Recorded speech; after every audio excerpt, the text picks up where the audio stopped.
Salam la famille, c'est comment? Aou bismillah touni sur Cactus. Agnon sur vidéo la touni ni mo kura de kananyina toujours ibi abonné en plus iga cloche ni activé comme ça na vidéo kura bo ibe bo kalama. Bonne vidéo en konna lamna baroke chini Taiwan ga ko ine kan abe actualité la touni parce que américain nga président Joe Biden kumbe interview ke ro dola akumana chini Taiwan ga ko in kan abna fo maja chino ye ay kuma fo lu fene a décider ka boka jabi.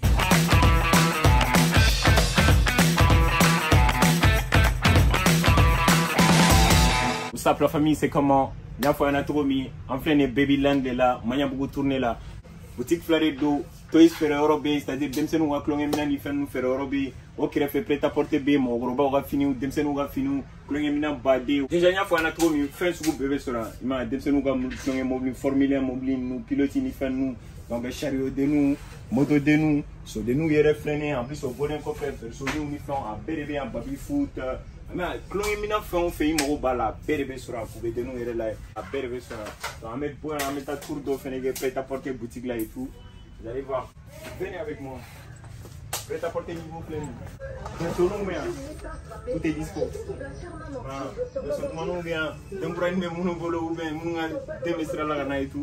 Les gars, n'hésitez pas à faire un commentaire. Parce qu'on réclame pas bien. Tout est prêt à porter une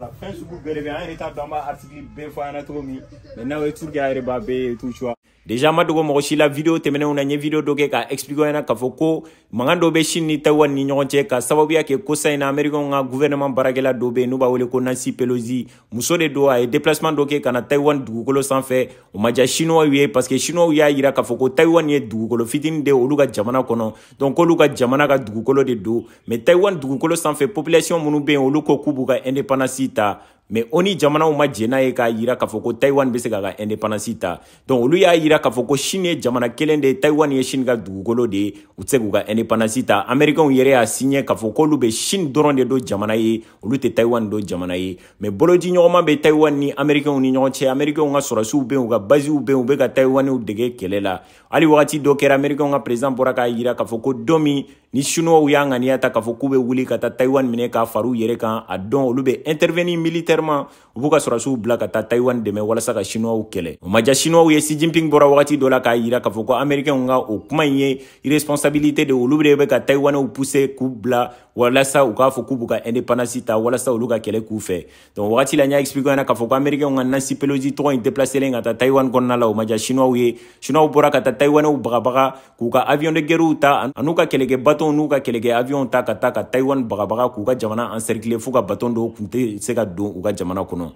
donc bagabaga nu be ko fe mangani fɛnw dara kera mogo kono ka foko Chine bena ta don Taiwan na de mogo ya yira ka foko américain de bega Chine nyagar labo ku pousser wala sa u ka kele do ke Taiwan fe no kera u be sanction ta u contre la européen u be sanction ta u contre la ou so u be intervenir wala sa ka se ka chinois fanga doya ko parce que na folo ko ta fanfela la chinois u bega yelen donc ambe balumna Chine fene ni Russie exercice militaire do ke ku fanga ira diena o bolen fene ko fe américain continuera tuguni u ka sena mogo do fene c'est-à-dire u ka député blo mogo do ya décider ka wuli ka ta yentuguni ka ta foli la Taiwan konna la chinois u boke nyagar labo de parce que olu ya yira ka foko américain ye jamana baye u sona ma ka foko Chine ye jamana kelen de nifko do ba bolo ka ke anga jamana kono amasagata dugukolo do sanfɛ anga jamana kono gouvernement do fene fe yen o kele ina fo ayanga autorité esquiver de ka dévier ka tanga jamana kono mogo do be u buka indépendance ko avec la ka ta bolo di nyoma ke no ye o bonen ko fe u ta u bo aga jamana gouvernement mogo do fene be déplacer kana o mogo nu fe o ye nyagar labo de donc chinois ya yira ka fo ko américain be c'est-à-dire provocation muna u ga la u ga dabla olu de be fe ka Taiwan u pousser ku blaga indépendance ta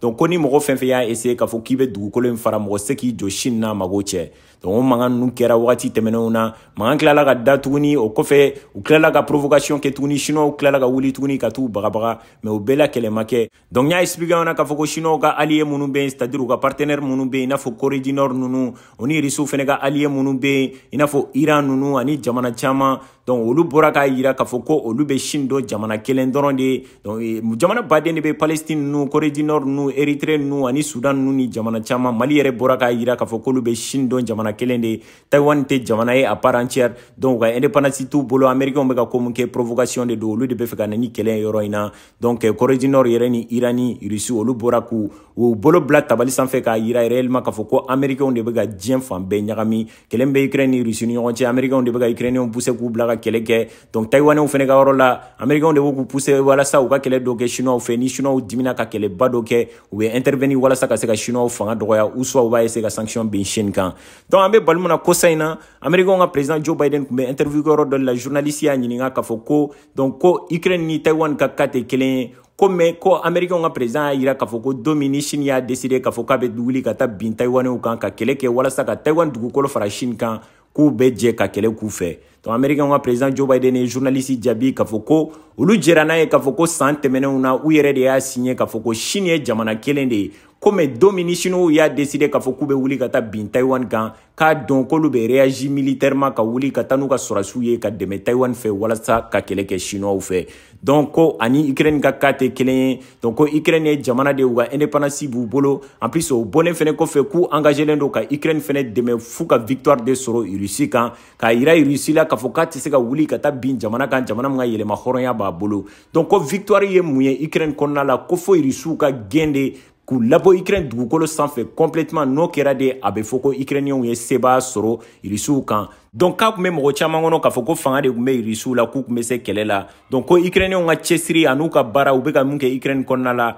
k'u bɛ ka sebaa sɔrɔ Russiw kan o nana yira diɲɛ bɛɛ la k'a fɔ ko fanga tɛ Russiw la américain ka président Joe Biden ka kuma kɔfɛ chinois fɛnɛ y'u teliya joona ka bɔ ka réagir k'a yira k'a fɔ ko américain ka nin kuma in kɛlen i n'a fɔ u dalakan sɔsɔ de ye mun y'a yira san tɛmɛnenw na k'a fɔ ko américain ko olu bɛ Chine dɔrɔn de don jamana ye donc u tɛ Taïwan don jamana ye mais u bɛ ka continuer tuguni k'a yira k'a fɔ ko pro-séparatistes minnu bɛ yen c'est-à-dire mɔgɔ minnu b'olu ka jamana kɔnɔ n'u bɛ kɛlɛ la k'a fɔ k'u b'u ka dugukolo tilan ni américain ka président y'a bɔ a da k'a fɔ ko a pɛrɛnnen don ko mɔgɔ ninnu dɛmɛ olu contre la donc ko o ye signal de mun b'a yira k'a fɔ ko américain bɛ fɛ k'u dalakan sɔsɔ ani fɛnɛ nin ye signal ba de ye en plus ko violation grave de don u ye kumakan minnu fɔ par le passé donc kɔrɔ b'a yira u k'u méfier u yɛrɛ la américain pɛrɛnnen don ka Taïwan dɛmɛ don min ni kɛlɛ wulila Chine ni Taïwan ni ɲɔgɔn cɛ donc et pourtant américain dun de bɛ ka continuer k'a yira k'a fɔ ko Russiw bɛ ka pro-séparatistes dɔw dɛmɛ Ukraine kɔnɔna la k'u dɛmɛ k'u ka jamana fara n'a fɔra k'olu fɛnɛ bɛ fɛ ka Chine dɛmɛ k'u ka jamana fara donc réellement o yɔrɔ la mɔgɔw kan k'u yɛrɛ interroger en plus o bɔlen kɔfɛ n t'a dɔn n'a sɔrɔ a bɛ ka fɛn dɔw jateminɛ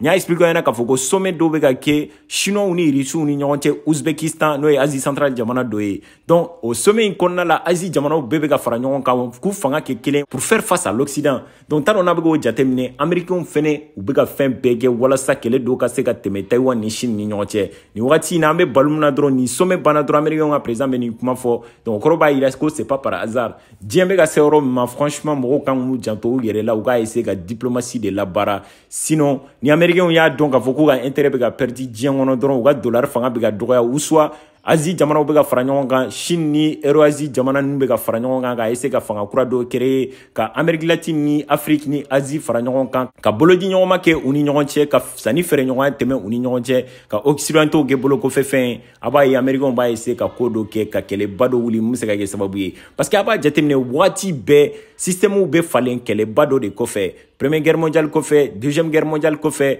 donc u bɛ kɛlɛbaw de kɛ mun bɛ se ka kɛ sababu ye u ka puissance bɛ se ka installer diɲɛ kɔnɔ cogo min donc mɔgɔw kan k'u janto u yɛrɛ la Chine ni Russie bɛ ko min na donc u kan k'a kɛ ni fɛɛrɛ ye mun bɛ se ka kɛ sababu ye kɛlɛba tɛ wuli diɲɛ kɔnɔ n'a kɛra mɔgɔ si ka bɔ fan t'a la parce que américains u kariyalen don ka fɛn bɛɛ kɛ walasa ka se k'u ka fanga installer diɲɛ kɔnɔ donc j'espère que a sera ka faamuya sɔrɔ vidéo la si télé les gars n'hésitez pas a kana ɲinɛ a b'a ka avis fɔ an na dans le commentaire an bɛ ɲɔgɔn sɔrɔ vidéo wɛrɛ la c'était Cactus prenez soin de vous et à la prochaine